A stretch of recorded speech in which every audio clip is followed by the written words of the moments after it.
Aku menentang konsep Al-Quran itu adalah kitab pedoman sepanjang masa. Bukan. Iya, karena memang meskipun orang-orang bilang begitu, sebenarnya Al-Quran itu nggak bisa jadi pedoman sepanjang masa. Kenapa? Ya, untuk tujuan penyebaran Islam, perang dilakukan. Dan panglimanya adalah Nabi Muhammad. Oke? Kita sepakat ya? Ya, itu kan bukan kesepakatan, itu kan fakta yang bisa diverifikasi. Subhanallah, semalam ada yang bertanya pada saya di Kalibata City, waktu saya ngisi taklim di sana. Ustadz, bagaimana pendapat Ustadz bila ada orang-orang Nasrani yang mengatakan Islam itu diekspansi dengan pertumpahan darah, dengan jihad? Waktu itu saya bilang, kalau seandainya ada orang Nasrani, Yahudi, semua orang kafir yang mengatakan kepada Anda, Islam dikembangkan, diekspansi dengan pertumpahan darah, katakan iya. Memang iya. Karena banyak orang Islam, subhanallah, kayak orang yang ketakutan kalau dikatakan Islam itu disebarkan dengan pedang. Saya katakan ikhwas sekalian, memang Islam dikembangkan dengan pedang. Orang ngapalin kita malah jadi benci. Kenapa mereka benci terhadap ajaran lain? Kenapa mereka benci terhadap agama lain? Masalahnya itu diajarkan di dalam kitabnya. Itu ada di dalam Quran. Maka saya menyatakan kitab Al-Quran itu adalah hal yang pertama melahirkan fitnah, hal yang pertama melahirkan kebencian. Halo sobat-sobat semuanya, jumpa lagi di channel Warta Kabar Baik. Selamat pagi buat yang menyimak video ini di pagi hari. Selamat siang, sore, dan malam buat yang menyimak di siang, sore, atau malam hari. Sobat-sobat, video-video di channel Warta Kabar Baik ini hanya dikhususkan bagi jiwa-jiwa atau orang-orang yang berpikiran terbuka ya. Bagi yang tidak berpikiran terbuka, skip aja deh. Oke, terima kasih semuanya. Jangan lupa subscribe, like, komen, dan share ya. Al-Quran ini gitu. Oke. Karena bagi orang Islam, apa yang tertulis dalam Quran itu kita pakai sampai sekarang abad 21. Itu dibaca kan? Iya. Nah, kalau begitu ya, perangilah orang kafir. Itu pertama-tama. Apakah itu artinya memang kami umat Islam, orang Islam kita itu harus memerangi orang-orang non-muslim? Nah ini salah satu aku ada pernah ngontenin ini tentang aku menentang konsep Al-Quran itu adalah kitab pedoman sepanjang masa. Bukan. Iya, karena memang meskipun orang-orang bilang begitu, sebenarnya Al-Quran itu nggak bisa jadi pedoman sepanjang masa. Kenapa? Banyak yang sudah kadaluarsa konteksnya. Banyak yang sudah kadaluarsa konteksnya. Kan kita udah nggak hidup bersuku-suku di mana kita kalau nggak nyerang kita diserang gitu. Dan kalau misalnya kita masih pakai narasi Quran, seolah-olah tuh musuh Islam secara konsep tuh ada terus gitu. Makanya orang terbatas dalam observasiku, orang Islam nih kadang punya ilusi kalau mereka tuh punya musuh gitu. Wah ini nih Yahudi, Kristen, ini musuh Islam gitu. Amerika musuh Islam, apa musuh Islam. Jadi masih pakai mentalitas perang. Padahal sudah tidak kontekstual. Kita kan sudah hidup, udah ada konstitusi negara, udah ada PBB, jajah-jajahan itu udah nggak boleh ya, meskipun dalam prakteknya masih ada gitu, tapi ada hukum tertulisnya gitu loh, udah nggak boleh lagi gitu. Ekspansi kan udah nggak boleh lagi, invasi udah nggak boleh lagi gitu. Ya meskipun masih terjadi ya, tapi kan ada hukum internasional yang menaungi itu. Kalau dulu kan nggak ada, jadi malah dibanding mengikuti, kalau misal urusan perang ya, dibanding mengikuti aturan perang dalam Al-Quran, mending patuhi hukum internasional yang sudah berlaku. Yang dibuat oleh manusia. Dan yang mana itu lebih progresif. Maksudnya lebih lebih mementingkan kemanusiaan secara universal dan tidak memedulikan identitas kelompok tertentu gitu.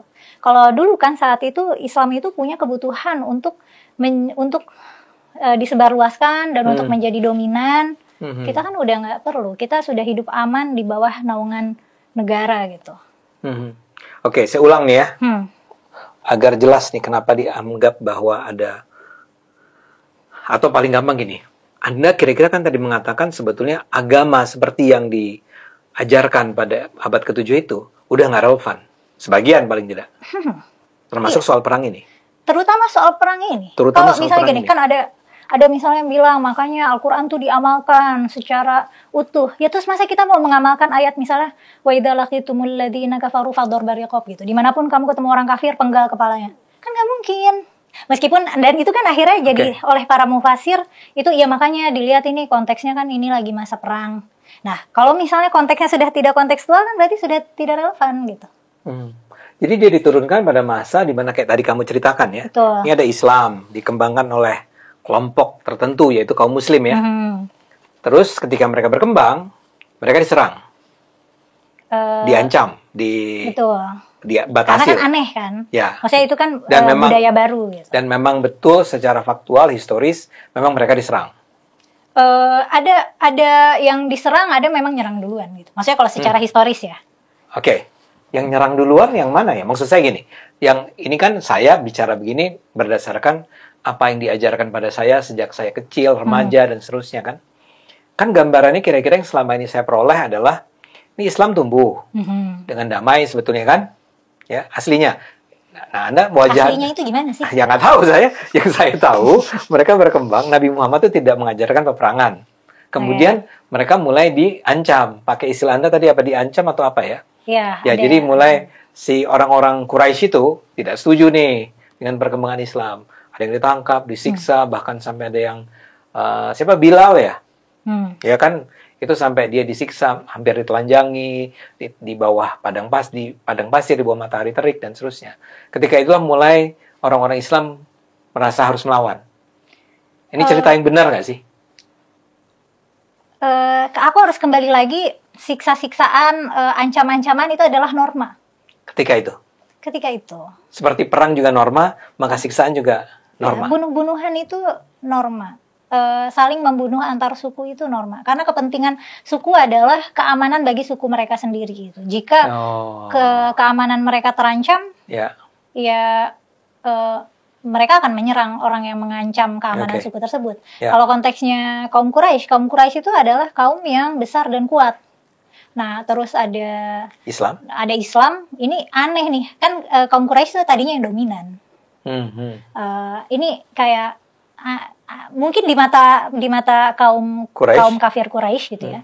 Ini Islamnya aneh, sesat gitu. Jadi mereka harus mereka memandang ini sesat ya? Iya betul, makanya orang memerangi Nabi. Nah, Nabi itu kan dianggap, dan itu kan tertulis ceritanya di Quran dan di berbagai sirah. Tuduhan kepada Nabi kan Nabi itu sesat, Nabi itu orang gila gitu. Dan makanya mereka itu pengen mengeksekusi Nabi. Karena menurut mereka Nabi ini orang aneh. Tapi kan kalau dari sisi orang Muslim kan mereka ngerasa mereka adalah kelompok yang selamat dan ingin menyebarkan ajaran itu gitu, karena supaya selamat gitu. Karena itu terjadi konflik. Tapi dengan kata lain sebetulnya mereka terancam oleh orang Islamnya, terancam oleh segala macam upaya untuk menghambat mereka untuk bisa membesar kan? Iya. Iya kan? Iya. Okay. Dan sebagai konteks memang perang suku itu kan biasa ya. Jadi memang perang suku itu gampang, gesekan itu gampang banget terjadi. Jadi kalau misalnya aku nih dari suku A, terus aku jalan-jalan sendirian, ada orang yang ganggu aku dari suku B, aku lapor ke kepala suku di kepala suku A. Kepala suku aku bisa aja ngajakin perang suku B. Separah itu ya? Separah itu. Oke. Jadi poinnya kan adalah Mela akan mengatakan bahwa, hey, ayat-ayat yang minta agar kita berperang itu adanya di sebuah konteks sejarah di mana perang adalah sebuah hal yang normal. Dan pengadilan bukan norma. Pengadilan bukan norma. Nggak ada pengadilan. Tidak ada. Kalau pengadilan Islam itu kan baru diresmikan kan setelah kayak kehilafahannya udah besar gitu. Baru ada. Artinya udah pengadilan.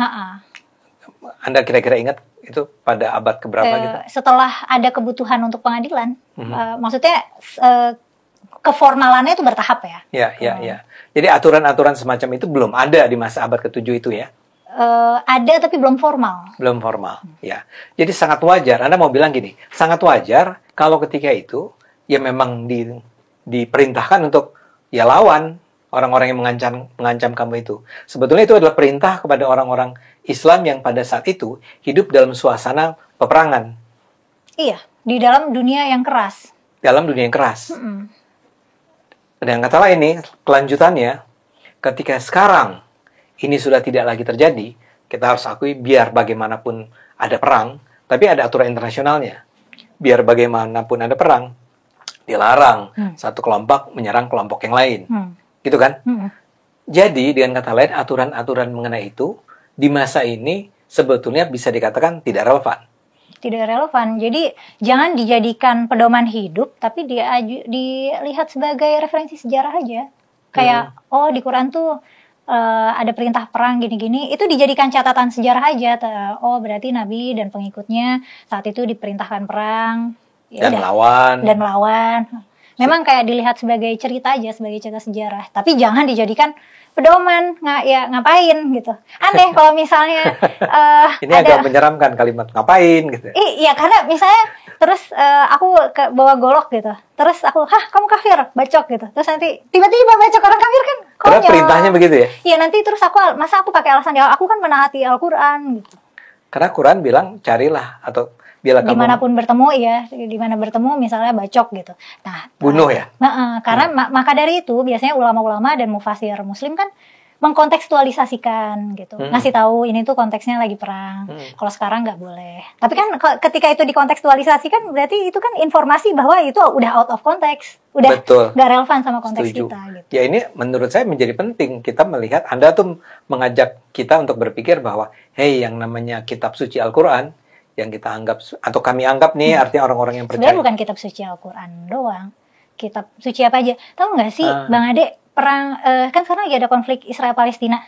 Orang-orang yang pro Israel itu mereka juga ngutip ayat suci loh. Mereka masih pakai alasan-alasan orang-orang terpilih, tanah yang dijanjikan. Padahal itu konteks zaman Nabi Musa yang mana Nabi Musa sendiri adalah figur ahistoris. Lebih dari 20 abad yang lalu kalau dia ada. Betul. Dan itu kan cara berpikir yang ngaco ya. Maksudnya pijakan faktanya nggak gitu. Kalau misalnya kamu mau mencari moral grounding, ya pakailah konteks sekarang gitu. Iya. Moral groundnya boleh. Oke. Apa sih ajaran moral dari kitab suci? Ada dong. Bahwa you are not supposed to gitu loh. Kamu nggak boleh menindas orang hanya karena keyakinan mereka gitu kan bisa. Lagi-lagi secara konteks. Karena tadi kita nemu ada ayat-ayat yang boleh menindas orang karena keyakinannya beda. Yang mana yang bunuh orang kafir. Iya. Tapi kan kira-kira gini, kalau saya bilang, ya konteksnya ketika itu ada orang-orang kafir yang mengingkari Tuhan itu bersikap kejam terhadap kita. Maka lawanlah mereka. Tapi ajarannya itu adalah, kalau kamu itu dilarang, kamu tuh nggak boleh melarang orang lain berbeda keyakinan dengan kamu. Bisa nggak itu sebagai ajaran moralnya? Tergantung, karena zaman Nabi sendiri kan murtad itu hukumannya bunuh. Tapi setelah damai kan baru tuh turun perintah gak boleh memaksa keyakinan orang. Dalam agama tuh gak ada paksaan. Ini mungkin akan menjadi bahan pembicaraan kita di sesi berikutnya ya. Karena menurut saya itu penting tuh. Bahwa Islam memang itu dalam Quran dikatakan. Dalam Quran. Yang murtad tuh dibunuh. Iya. Ya. Tapi kemudian ada ayat lain yang bilang bahwa tidak boleh ada pemaksaan dalam agama. Oke. Tapi kita kembali ke perang dulu. Sebenarnya tadi juga relevan sama perang, karena murtad dibunuh itu konteksnya perang. Jadi ketika ada orang yang memutuskan untuk keluar dari Islam, itu pasti dia keluar untuk jadi pengkhianat. Oh, bukan karena dia jatuh cinta sama dapat hidayah dari agama lain. Dulu tuh orang beragama zaman dulu tuh beda kayak orang di abad Islam kemasan, apalagi sama sekarang. Agama tuh sangat berkelindan dengan politik dan budaya. Karena saat itu belum ada negara dan saat itu budaya sama agama tuh melebur. Jadi agama-agama yang ada tuh agama adat. Agama-agama politeis yang mereka pegang tuh agama budaya. Nah, sedangkan di zaman modern sekarang ada garis-garis batas yang lebih jelas antara mana, meskipun masih berkelindan, tapi ada batas jelas mana agama, mana budaya yang bukan bagian dari agama, dan mana yang merupakan politik secara lebih murni gitu. Saya masih agak bingung dengan penjelasan yang terakhir ini. Anda mau bilang apa dengan itu? Agama Islam di awal-awal penyebarannya itu politik. Kayak hampir, jadi kalau diagram Venn, kayak hampir bertumpukan secara persis. Antara politik dan agama? Iya, karena kan implikasinya juga penyebaran wilayah, distribusi kekayaan, kebijakan-kebijakan yang berlaku. Jadi sangat politik. Sangat politis, betul. Karena Nabi itu kalau perang, kalau habis mengalahkan Bani apa gitu, nanti kan yang kalah jadi tawanan. Anak kepala sukunya biasanya dinikahin. Itu Dinikahin resmi. dinikahin resmi, dan itu jadi Nggak, bukan sekedar jadi budak. ada yang jadi budak dulu terus dinikahin, Oke, saya ada mau, yang ini langsung sebelum ada dinikahin. cerita. Nanti Anda balik ke sini ya. Cuma saya mau bilang, jadi waktu itu, ini perang nih. Hah. Kamu adalah dari suku tertentu yang saya taklukkan oleh orang-orang Islam. Terus perempuan-perempuan di suku kamu itu bisa diambil oleh kami. Bisa, karena Wow. yang berkuasa adalah yang menang. Dan orang Islam melakukan itu. Iya. Oke. Dan Ini kalau agak menakutkan ya? karena ini menakutkan karena kita melihatnya dengan kacamata moral modern. Wah, ya. Kalau ya, misalnya kita orang zaman dulu, mungkin maksudnya kalau aku bagian dari pasukan Muslim misalnya, mungkin pilihan aku hanya menang, karena jika aku kalah nanti aku yang diambil jadi budak sama suku lain. menakutkan. Ya. Jadi karena menakutkan ya, kita harus perang. Ya, kita harus menang. Iya. Dan kalau menang ya memang Anda punya hak untuk mengambil orang-orang yang Anda kalahkan itu sebagai budak Anda. Menurut norma saat itu. Iya, iya, iya. Makanya waktu itu terjadilah perbudakan. Atau, sorry. Mungkin saya agak belok nih. Oke. Maksud saya gini. Jadi itu bahkan diterapkan oleh pasukan Islam, oleh kaum muslim ketika itu. Dan itu dibenarkan oleh ajaran Islam di masa itu.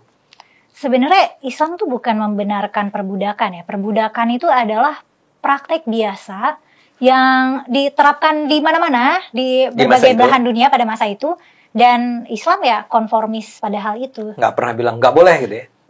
Nggak bilang nggak boleh, tapi memerdekakan budak atau menebus budak agar merdeka itu adalah perbuatan baik, perbuatan Oke, berpahala ya. gitu. Tapi kembali melarangnya sih enggak.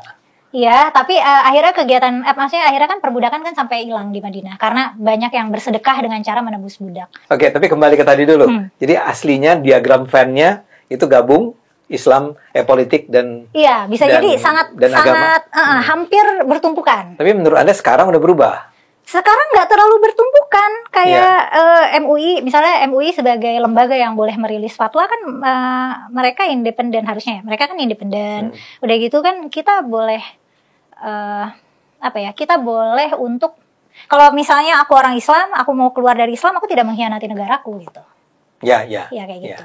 Ya. Kalau Jadi sedangkan emang saat udah itu kan berubah sama sekali jadinya. Tidak berubah sama sekali. MUI ngurusin sertifikasi halal aja. Iya benar. Negara nggak ngurusin agama orang harusnya. Harusnya. Oke. Saya tahu masih ada banyak pertanyaan, atau bukan saya tahu. Saya merasa ada banyak sekali pertanyaan nih yang harus saya terus ajukan dalam hal kaitannya antara Islam dan perang ini. Cuma saya takut penonton ini udah terlalu bosan mendengar kita ngobrol. Tapi mereka juga pasti kepengen tahu lebih lanjut. Jadi kita obrolin lagi di kesempatan yang lain ya. Boleh aja. Kelanjutan dari pembicaraan kita, termasuk misalnya saya ingin tanya tentang apa? Perbudakan, pernikahan Nabi. Bukan. Islam itu tadi kan di awal kita bicara tentang kayaknya nggak mungkin lah kita bilang Islam itu sebuah agama damai ya. Kalau sekarang, Kalau sekarang dengan reinterpretasi dan rekontekstualisasi yang diupayakan oleh ulama-ulama modern yang pro kemanusiaan dan perdamaian harusnya bisa. Oke. Anda harus dengar apa yang Anda katakan nih. Setelah melalui reinterpretasi dan rekontekstualisasi, ada kata re. Ya. Jadi dengan kata lain, aslinya agama ini bukan agama damai. Tapi setelah melewati reinterpretasi dan rekontekstualisasi, reinterpretasi itu penonton adalah interpretasinya dikaji ulang, dilihat ulang, ditinjau ulang. Rekontekstualisasi tadi, yang lama itu dibawa ke yang baru di era yang sekarang dan dibaca dengan bingkai kacamata yang sekarang. Bisa dibilang begitu kan? But at first, awalnya, ini nggak bisa dibilang sebagai agama yang damai, because dia berperang di mana-mana. Berapa kali? 27 dalam waktu 20 tahun. Karena bisa jadi tanpa invasi dan ekspansi, bisa jadi takutnya nggak terlalu laku. Maksudnya penyebarannya tuh nggak akan semasif itu. Iya. Apapun. Iya, Saya mau bilang bahwa kan orang sering mengatakan enggak, Islam menyebar dengan damai. Enggak, kata Kumaila, seorang yang belajar tentang agama dan sudah menjadi hafiz Al-Quran sejak usia 10, 11, 12. Ini nih orang yang belajar Quran beneran. Bilang, enggak dong. Ya karena ya itu kan berlawanan dengan fakta sejarah. Kan Fakta sejarahnya mengatakan bahwa menyebar dengan peperangan. Perang tuh terjadi. Ya. Gitu. Dan Nabi Muhammad adalah panglima perang. Iya. Ya. Tapi biasanya kan orang-orang Muslim bilangnya, dan emang misalnya kayak somewhat true kalau perangnya justified, tapi karena itu Nabi punya keperluan untuk menyebarkan Islam. Yeah. Mungkin kalau Nabi saat itu memutuskan untuk jadi penyembah berhala juga, ya mungkin nggak perlu ada resistensi perang, ya nggak perlu ada. Ya, untuk tujuan penyebaran Islam, perang dilakukan, dan panglimanya adalah Nabi Muhammad. Oke, kita sepakat ya?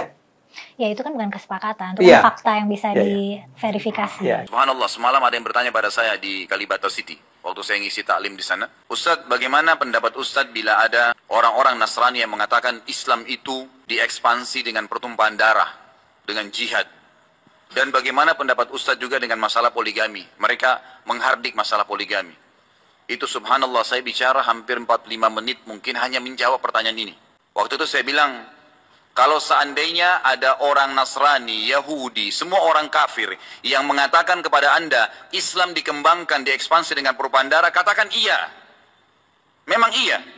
Karena banyak orang Islam, subhanallah, kayak orang yang ketakutan kalau dikatakan Islam itu disebarkan dengan pedang. Saya katakan ikhwas sekalian, memang Islam dikembangkan dengan pedang.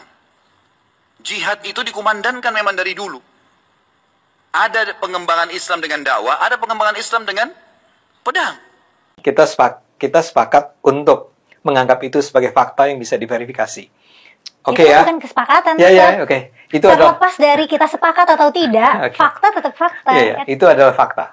Terlepas dari kita sepakat atau tidak, fakta tetap fakta. Iya, itu adalah fakta.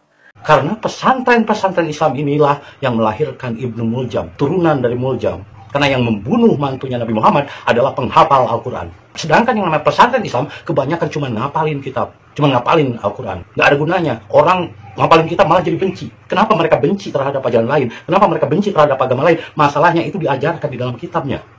Itu ada di dalam Quran. Maka saya menyatakan kitab Al-Quran itu adalah hal yang pertama melahirkan fitnah, hal yang pertama melahirkan kebencian. Karena Nabi Muhammad sama sekali tidak pernah menulis kitab. Nabi Muhammad yang sebenarnya, kalau Anda benar-benar Islam mengikuti Nabi Muhammad, Anda seharusnya tidak percaya yang namanya kitab Al-Quran. Karena kitab Al-Quran ditulis bukan oleh Nabi Muhammad. Dan ketika kitab Al-Quran ditulis, melahirkan banyak pertumpahan darah dan konflik. Semua itu lahirnya dari mana? Dari kitab Al-Quran. Coba sekarang orang Islam, jangan dengan agama lain, dengan sesama agamanya saja, saling perang, saling bunuh, semuanya sumbernya dari mana? Dari kitab Al-Quran. Jadi kalau Anda benar-benar memahami tentang pesan Tuhan, kitab Al-Quran itulah yang disebut dengan Dajjal. Ini penonton, tentu saja masih banyak yang mau ditanyakan nih, dan Anda bisa kirimkan di kolom komentar nih. Tanyain ini juga ini dong. Tapi untuk sementara kita ngomong dulu tentang kaitannya antara Islam dan violence ya, Islam dan kekerasan. Karena menurut saya ini relevan sekali untuk ditanyakan dalam sebuah diskusi di abad 21 di Indonesia. Kalau lu lihat sejarah Islam, itu kan banyak sejarah kekerasan ya. Bayangin aja, cucunya Nabi Muhammad dibunuh sama orang Islam sendiri, dibantai sama orang Islam sendiri. Pernah dengar sejarah itu nggak? Belum. Wah panjang itu, panjang deh. Jadi artinya bahwa pertengkaran antar umat Islam itu sudah dimulai sejak Nabi Muhammad meninggal dunia. Pada detik pertama sudah pecah kongsi. Persatuan umat Islam sudah pecah kongsi pada detik pertama Nabi meninggal dunia. Sampai 3 hari Nabi tidak ada yang mengkafani. Ya, 3 hari, betul? Ya, 3 hari. Apa yang terjadi? Mereka rapat di Saqif Bani Sa'diyah, berebut khilafah. Dan hasilnya apa? Abu Bakarnya mati diracun, Umarnya mati dicubles, Utsman mati dibacok, Ali diinjek-injek, anaknya Husain dipenggal kepalanya buat bal-balan. Yang pasti Nabi Muhammad itu punya cucu, cucunya itu dibantai. Ya, dari menantunya dibantai, Sayyidina Ali, anaknya Sayyidina Ali dibantai, cucu-cucunya diracun, dibantai, pokoknya semua tragedi pembunuhan. Ya. Makanya ada yang nggak mau ikut-ikut, akhirnya mereka lebih ke spiritual. Iya. Ya, ada yang mereka yang merebut kekuasaan, pada itu ya kaum rasional itu mereka akhirnya berkuasa sampai dinasti Ottoman itu. Ya, sampai akhirnya mereka ngerebut Konstantinopel 1453. Jadi Istanbul sekarang. Iya, jadi Istanbul. Terus sampai akhirnya mereka runtuh tahun 1923. Nah itu kalau kita dari kacamata spiritual ya yang kaum rasional yang salah. Dari kacamata rasional ya kaum spiritual yang salah. Tapi kalau pada dasarnya dengan adanya pembantaian, pembunuhan sadis terhadap keluarga Nabi Muhammad itu akhirnya menyebabkan keluarga Nabi Muhammad itu menyebar. Tapi dulu menyebarkan Islam lewat pedang. Mana Islam menyebarkan Islam lewat pedang? Tunjukkan sama saya mana Islam menyebarkan lewat pedang. Kalau seandainya ada orang Nasrani, Yahudi, semua orang kafir yang mengatakan kepada Anda Islam dikembangkan, diekspansi dengan propaganda, katakan iya. Memang iya. Tapi dulu menyebarkan Islam lewat pedang. Mana Islam menyebarkan Islam lewat pedang? Tunjukkan sama saya mana Islam menyebarkan lewat pedang. Mana Islam menyebarkan Islam lewat pedang? Tunjukkan sama saya mana Islam menyebarkan lewat pedang. Subhanallah, semalam ada yang bertanya pada saya di Kalibata City waktu saya ngisi taklim di sana. Ustadz, bagaimana pendapat Ustadz bila ada orang-orang Nasrani yang mengatakan Islam itu diekspansi dengan pertumpahan darah, dengan jihad? Itu subhanallah, saya bicara hampir 45 menit mungkin hanya menjawab pertanyaan ini. Waktu itu saya bilang, kalau seandainya ada orang Nasrani, Yahudi, semua orang kafir yang mengatakan kepada Anda Islam dikembangkan, diekspansi dengan propaganda, katakan iya. Memang iya. Karena banyak orang Islam, subhanallah, kayak orang yang ketakutan kalau dikatakan Islam itu disebarkan dengan pedang. Saya katakan ikhwas sekalian, memang Islam dikembangkan dengan pedang. Jihad itu dikumandangkan memang dari dulu. Ada pengembangan Islam dengan dakwah, ada pengembangan Islam dengan pedang.